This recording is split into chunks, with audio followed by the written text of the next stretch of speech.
Fala, meus queridos, sejam mais uma vez muito bem-vindos aqui à nossa matriz de História Geral e História do Brasil para o Enem.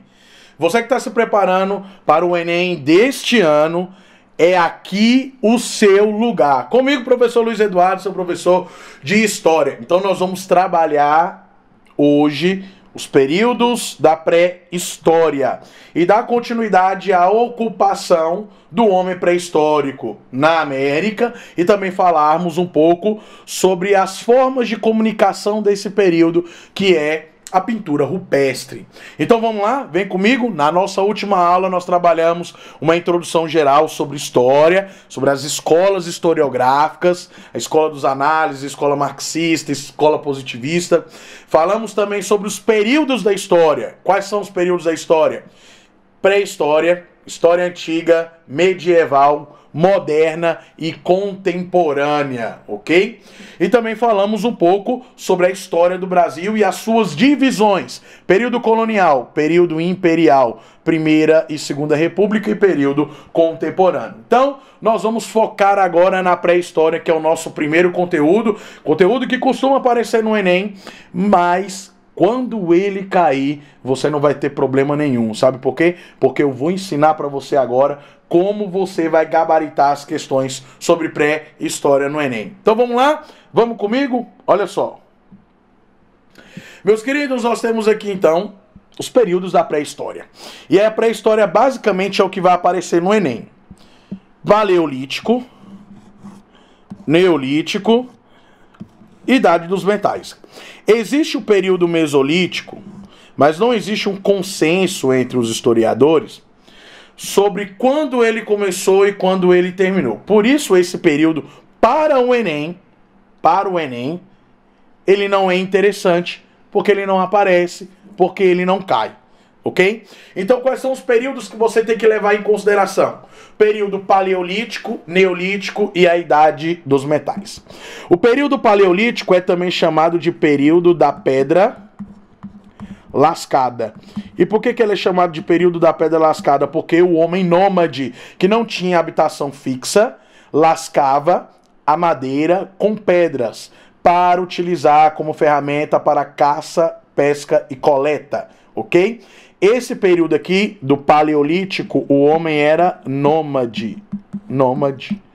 Não tinha habitação fixa. Durante esse período, qual vai ser os primeiros vestígios de aparição do homem no período Paleolítico? Será onde? No continente africano.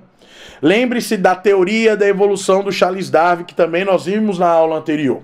Nós temos duas teorias para o aparecimento do ser humano. A primeira delas é a teoria bíblica do criacionismo, de que Deus criou todas as coisas, o princípio do Bereshit em hebraico, né? E no último dia Deus vai lá e cria o homem à sua imagem e semelhança, Gênesis 1:27.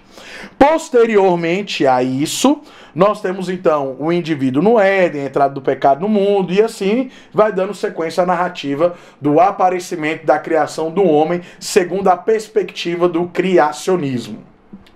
A perspectiva darwinista, Charles Darwin, biólogo naturalista britânico, foi quem elaborou a teoria da evolução. E ele diz que o homem evoluiu do seu primata mais próximo, que é o chimpanzé. E aí nós temos uma cadeia evolutiva. O Australopithecus, macacos do sul.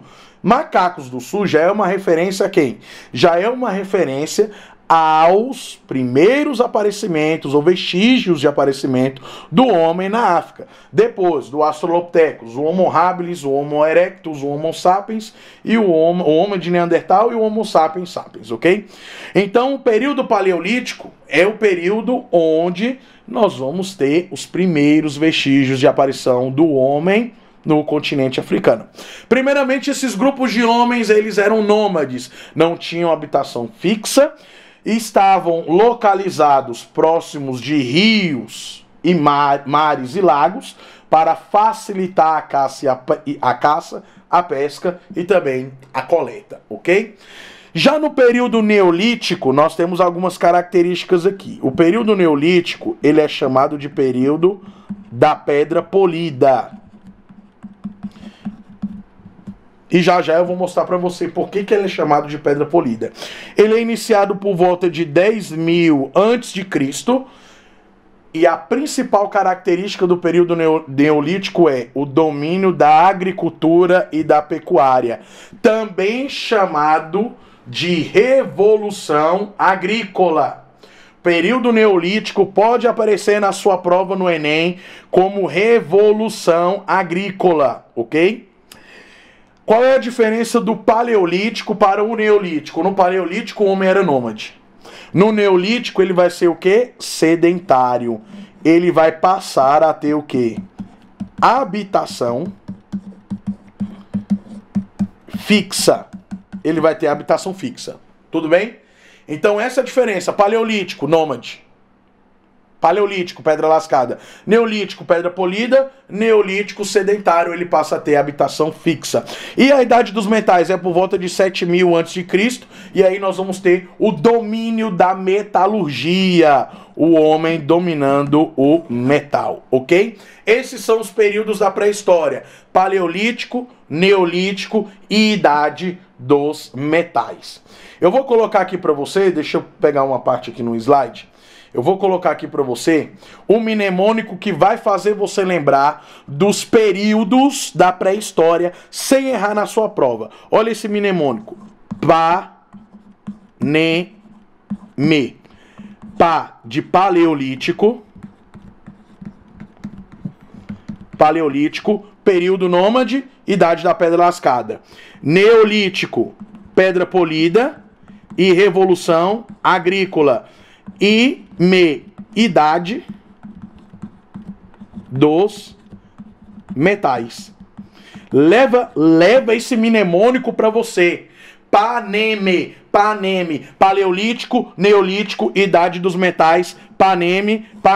Leva para sua prova, porque com toda certeza, quando você lembrar do professor falando paneme, paleolítico, neolítico, idade dos metais, você vai acertar na sua prova.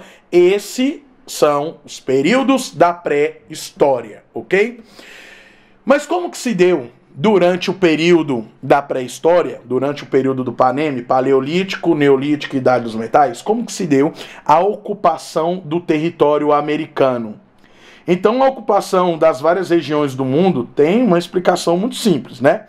O acesso que era facilitado por questões o quê? Geográficas, tá? Então nós temos isso, por exemplo, relacionado à América. Aqui nós vamos ter o que nós chamamos da teoria do Estreito de Bering, ou a teoria de Clovis. Entre 18 e 12 mil a.C., no Estreito de Bering, que eu vou mostrar para vocês agora o que é, o homem saiu da Sibéria, o homem nômade, sai da Sibéria e vai até o Alasca. A partir daí, esse homem pré-histórico e nômade vai habitar a América e vai dar origem aos povos pré-colombianos. Olmecas, xiximemecas, astecas, maias e incas, ok? Mas também nós temos alguns indícios de novas descobertas relacionadas à pré-história, como a teoria de Neil Gaidon, de que havia população pré-histórica no Brasil, ok? Lá na Serra da Capivara. Pinturas rupestres, materiais arqueológicos foram encontrados nesse local. Lagoa Santa, em Minas Gerais também, vestígios de Luzia, né? Talvez aí um dos fósseis mais antigos relacionados ao homem pré-histórico, né? É o fóssil da Luzia, pelo menos no que tange a pesquisa na América Latina como um todo.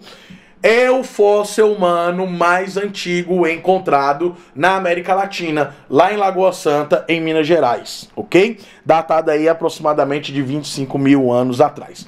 Então nós tivemos grandes ondas migratórias que favoreceram a chegada do homem pré-histórico na América.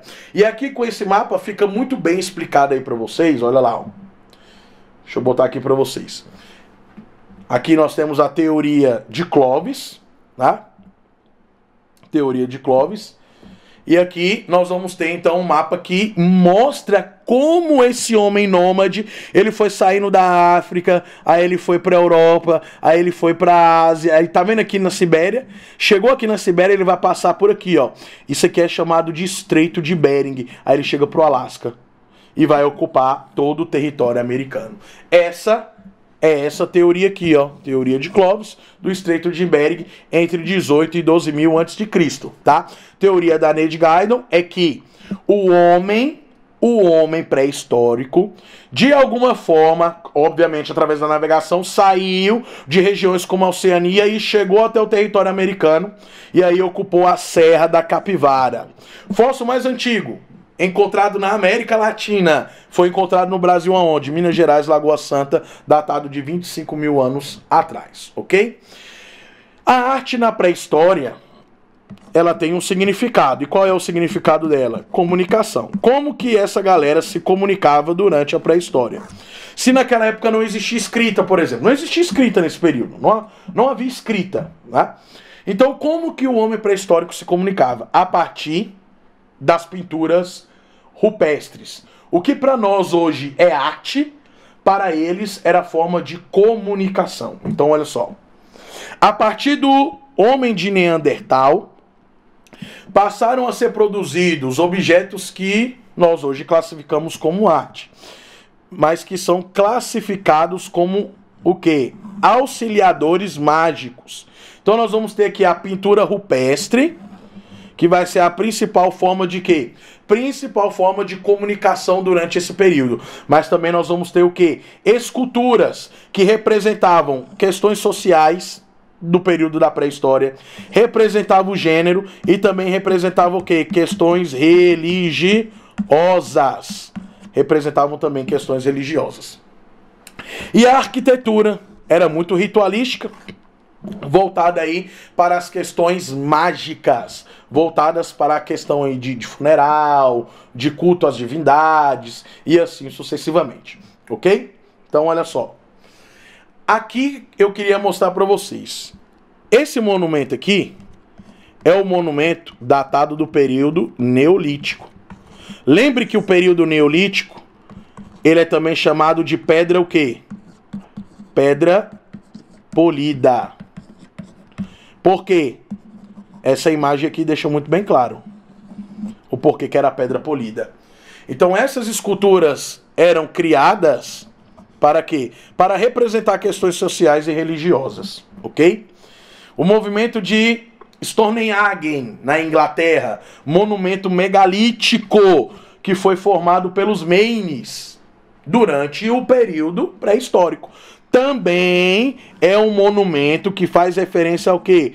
Ao período neolítico, ao período da idade ao período da Revolução Agrícola, ao período da idade da pedra polida, ok? Então, se você perceber aí na imagem, você já começa a entender por quê, tanto aqui nas esculturas, quanto em Stonehenge, você percebe o porquê que é chamado de pedra polida o período neolítico, ok? Pintura rupestre, essa aqui é bastante famosa, essa aqui tá lá em São Raimundo Nonato, no Parque Nacional da Serra da Capivara. E é um dos indícios mais antigos da presença do homem pré-histórico no Brasil, ok? É o maior indício do homem pré-histórico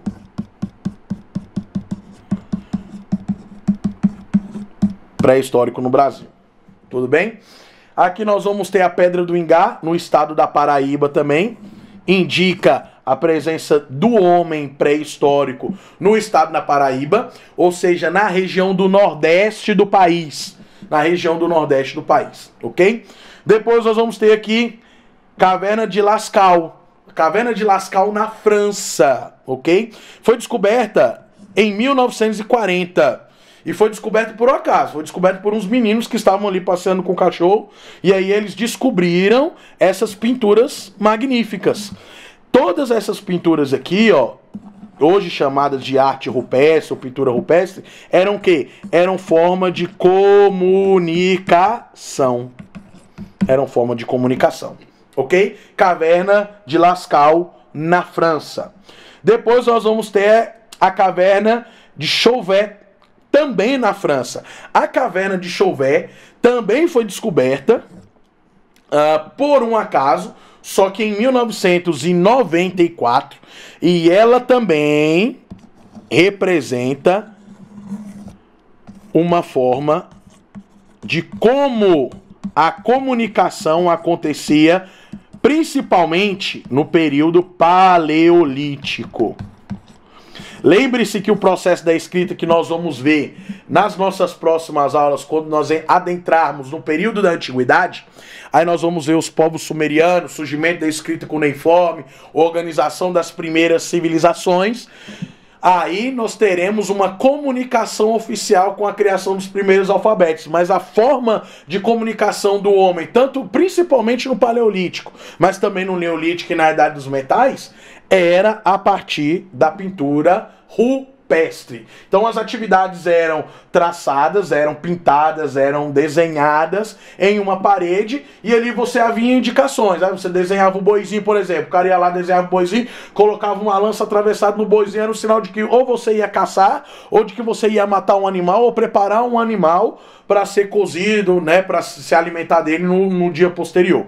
Então havia várias formas de comunicação através da pintura rupestre. Então a importância da pintura rupestre aqui, e isso cai muito no Enem, principalmente questões que são extremamente interpretativas. Então o Enem vai chegar lá para você e vai perguntar, falar, cara, ó, a pintura rupestre, qual era o significado dela durante o período medieval, ou durante o período pré-histórico, medieval não, pré-histórico, qual era o significado? O significado era de comunicação, o que para nós é arte, para eles era a forma de quê? Era a forma de se comunicar. Tá entendendo, meu bebê? Coisa linda, né? Coisa linda. Então olha só, Caverna de Altamira, aqui é Espanha. Olha o tanto de indício que nós temos sobre a presença do homem pré-histórico em todos os lugares do mundo, em todos os continentes do mundo. Foi descoberto em 1879, tá? E também representa essa questão da comunicação na época do pré-histórico. Como se dava o caráter mágico durante a pré-história? E o caráter mágico se dá a partir de perspectivas religiosas. E aqui eu quero trabalhar uma ideia com vocês. Qual era a religião dos povos pré-históricos? Não existia religião na época pré-histórica, né? A característica religiosa do povo pré-histórico é o que nós chamamos de panteísmo, tá? O que seria o panteísmo? O panteísmo nada mais seria do que a identificação religiosa sobre determinados elementos naturais. Então o panteísmo é o quê? É quando o indivíduo olha para o céu e diz assim, você é meu Deus. Olha para a estrela, você é meu Deus. Olha para o sol, você é meu Deus. Olha para algum planeta visivelmente, né, que dá para ver visível, diretamente a olho nu, você é meu Deus. Olha para uma árvore, você é meu Deus. As águas, você é meu Deus. Isso é o quê? Isso nós chamamos de panteísmo. Panteísmo. Então, o mágico aqui, a religiosidade, se dará a partir do quê? A partir da construção cultural e religiosa que vai acontecer nesse período. A partir dos costumes que se desenvolverão nesse período, ok? Então, olha lá. O homem era nômade, ou seja, se ele era nômade, eu estou falando de qual período aqui? Paleolítico. Período paleolítico. Percebia o mundo como uma realidade o quê? Não cênica, não separando aquilo que era material e aquilo que era espiritual. Então ele não conseguia separar aquilo que era visível do invisível. Para ele era tudo a mesma coisa. Ele não tinha esse discernimento. Então ele pegava essa visão de mundo dele, essa cosmovisão, e transformava isso em uma forma de crer, em uma figura que transporaria algumas exigências morais, por exemplo, ou que traria uma ideia de superioridade, melhor dizendo, ligado não a um Deus específico, né, mas ligado a elementos visíveis. Então ele mesclava o elemento visível com o invisível, só que ele não conseguia fazer uma separação entre se aquilo era visível ou não visível, né? Ele olhava para aquilo e ele imaginava um Deus, ele imaginava que aquilo era algo mais poderoso do que ele, que era superior a ele, né? Então isso transporia alguns poderes, obviamente, tá? Então essa era a ligação religiosa no período da pré-história, ok? Primeira forma de escrita, pintura rupestre, obviamente, tá? Agora, surgimento da escrita, criação do alfabeto, somente com quem? Olha só, com os povos sumerianos, ok? Somente com os povos sumerianos, tá bom? Então, naquela época, não existia agricultura. Então nós estamos falando do período paleolítico, né? Não tem agricultura, porque a agricultura só no período neolítico. Portanto, não se plantava coisa alguma. Não havia técnica, não existia uma técnica do plantio, né? Então a pessoa pegava um tipo de semente, jogava no chão, pegava lá um tipo de semente, jogava no chão, aquilo lá brotava do nada. O cara olhava e falava assim, rapaz, isso aqui é interessante. E aí ele olhava para aquela situação, daquela semente germinando ali, e ele dizia, rapaz, isso aqui é interessante. Isso aqui é mais poderoso do que eu. Isso aqui tem um poder que transpassa a minha visão, que passa pela minha percepção. Então isso aqui é um Deus, cara. Isso aqui tem alguma coisa religiosa, isso aqui tem algum caráter espiritual. Então o vínculo religioso se dava a partir disso. Do visível com o invisível, mas ele não conseguia distinguir, ele não tinha esse discernimento, né? Então se ele tinha fome, o homem primitivo tinha que fazer o quê? Ele tinha que pescar, ele tinha que caçar. Por isso que esse período é chamado de período da Idade da Pedra Lascada, né? Principalmente o quê? Principalmente caçar, ok? Então o homem primitivo, quando pintava na parede de uma caverna a figura de um animal, ele tinha a intenção de quê? Olha lá, de caçar. Então ele demonstrava que simbolicamente ele estava matando esse animal. Isso servia para a organização das atividades que iriam acontecendo durante esse período, né? Então, depois de matar o animal, ele fazia o quê? Ele ia lá, preparava esse animal e matava a fome da sua família, né? Depois saía para pescar novamente, para pescar ou para caçar novamente, e assim se davam os processos dos seus afazeres e da comunicação na pré-história, ok? Então, nesse sentido, o homem, durante o período paleolítico, ele utilizava a pintura rupestre como uma forma de organizar as suas atividades, ok? Tudo bem? Então, olha lá. A tradição mais profunda é a que vem da pré-história. Noção alguma de propriedade, nenhuma instituição do sagrado, acordo sim, chefia não, de escola, nem sinal. Agostinho da Silva. Fica aí essa frase reflexiva para você. Com isso, nós terminamos a nossa segunda aula sobre pré-história, ok? A partir da próxima aula nós vamos adentrar então na antiguidade. Vamos adentrar para a antiguidade sumerianos, acadianos, amoritas, persas, hebreus, egípcios, gregos e romanos. Vamos trabalhar as principais civilizações que vão aparecer na sua prova e deixar você afiado para acertar todas as questões. Então na próxima aula nós vamos trabalhar final do período neolítico, idade dos metais e entrar no surgimento da escrita com os povos sumerianos. Tudo bem, meus queridos? Tudo bem? Vou deixar aqui para vocês, o meu Instagram, @luisdudes, sempre com conteúdos muito pertinentes para sua aprovação lá, tá bom? Depois vai lá, clica no botão de seguir, meu filho. Não tenha medo não. Aperta aí, segue a gente, dá essa moral pro nosso trabalho. Então, beijão pra vocês, uma excelente preparação e até a nossa próxima aula.